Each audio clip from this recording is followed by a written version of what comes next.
История крымско-татарского гимна насчитывает уже почти 100 лет.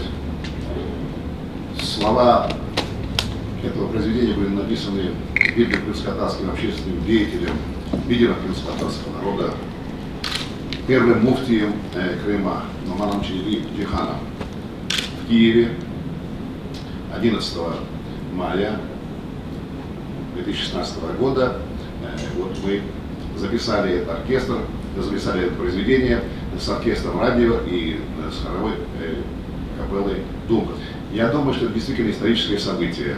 Должен отметить и то, что впервые гимн был записан в таком академическом исполнении и на украинском языке.